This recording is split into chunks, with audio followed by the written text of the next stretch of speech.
So this is section 1.1. 1.1 talks about real numbers and the real number line. In algebra, we are generally talking about real numbers, with the exception, on occasion, we will discuss another concept called imaginary numbers, but that's a very specific case. Most of the time, we will be talking about real numbers. So in this slide, what you see are the subsets of real numbers.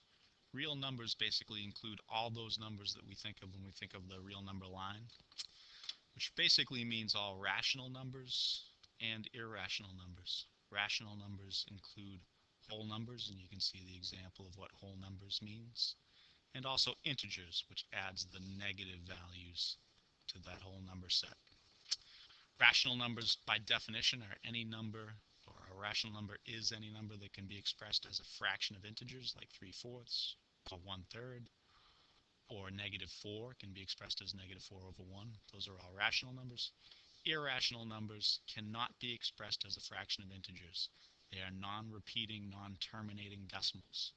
Values like square root of 2 and pi are examples of irrational numbers. On this slide, there are three definitions. The definition of the origin of a number line, and you can see the origin is located by the real number 0 on the number line. The graph of a number, so if I want to graph the number 1 on a number line, then I put a point at that location. And the coordinate of that point is actually the number that corresponds to the graph. So the coordinate of this point, the coordinate of this graph is 1. So here you see an example of graphing the real numbers -1.8, the square root of 3, and then 5/2. So the inequality symbols can be used to order real numbers on the number line. So for example, -4 would be less than 1, and -5 would be greater than -7, or I could say -7 is less than -5, like that. But these inequality symbols can be used to order the real numbers on the number line. Smaller values are always to the left on the real number line. On this slide, you see properties of real numbers. So on the left-hand column is the list of the properties: closure, commutative, associative, identity, inverse, and distributive. A, B, and C in these examples all refer to real numbers. So for example, for closure, the property simply says, well, for addition, if I add two real numbers, the result is a real number. If I multiply two real numbers, the result is a real number. That's the closure property for both operations, addition and multiplication. The commutative property simply says that if I'm adding two numbers, the order in which I add those numbers will not change the result. The same concept applies to multiplication. The order in which I multiply two numbers will not change the result. The associative property means that if I'm adding three or more numbers, the manner in which I group those numbers will not change the result. So for example, if I add A and B together, get that result, and then add C, that final result will be the same as if I were to add B and C together first, and then add A to that value. The manner in which I group the numbers when I have three or more numbers won't change the final result. Same concept would apply to multiplication. The identity property for addition, adding 0 to any real number, the result is the original real number. Or multiplying any real number by the value of 1, the result is the real number. The inverse property for addition, adding a number and its opposite, the result is 0. For multiplication, the inverse property means multiplying a real number times its reciprocal, the result is 1. And you can see the caveat that A cannot be equal to 0 in this definition because 1 over A would be undefined. Finally, the distributive property. I can see on the left-hand side there's a factored form of this product. On the right-hand side, if I actually distribute, if I multiply the A times the B, multiply the A times the C, and add those two quantities together, that those are equivalent expressions. One is in distributed form, one is in factored form. And all these properties apply to all real numbers: rational numbers, irrational numbers, all real numbers. So if I'm identifying the property that's shown, well, here I can see what's being shown is that if I add two numbers, the order in which I add those numbers does not change the result. That's an example of the commutative property of addition. If I multiply a number times its reciprocal in part B, 5 times 1/5, the fact that the product of those two values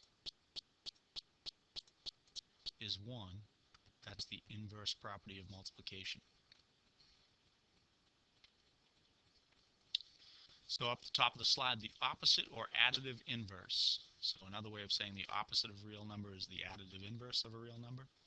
So the way I indicate the opposite of a real number, for example, the real number A would be the opposite of A, the negative sign here, the opposite of A. The reciprocal or multiplicative inverse, again, those are synonyms, of any non-zero number. I can't divide by 0, but the multiplicative inverse or the reciprocal of A is 1 over A. I can define subtraction as adding the opposite. So in other words, one way to define A minus B is to say, well, that's equivalent to A plus the opposite of B. I can define multiplication in terms of division. I can define division in terms of multiplication. Dividing A divided by B, I can redefine that as A times the reciprocal of B. Again, B cannot be equal to 0. So in these examples, the difference of -3 and -15 is, the key word here is difference. This means, what's the value if I were to say -3 minus -15? -3 minus -15, 12. The quotient of -18 and 1/6. What's the quotient? In other words, what's the value if I were to say -18 divided by 1/6? -18 divided by 1/6, -108. Finally, you can use unit analysis. This is a science application. It frequently applies to word problems. You can check to see that you've set up your problem correctly by using unit analysis to make sure that when you multiply or divide, that in your final answer, the units make sense to the problem that you're solving. So, for example, in part A, well, if I'm adding two values and they're both in the same units, the final answer is in the same units. So 685 plus 225, 910, and the units are in feet. In the next example, if I'm multiplying hours times kilometers per hour, hours in the numerator cancel with hours in the denominator, and the result will be in kilometers. So the final answer here, 2.25 times 60, 135 kilometers.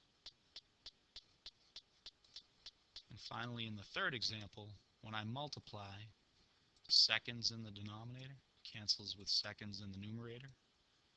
Feet in the numerator cancels with feet in the denominator. And my final answer will be in terms of miles per hour. So when I check my final answer, that final answer, 45 miles per hour. 66 times 3600 divided by 5280 is 45, and the units are miles per hour.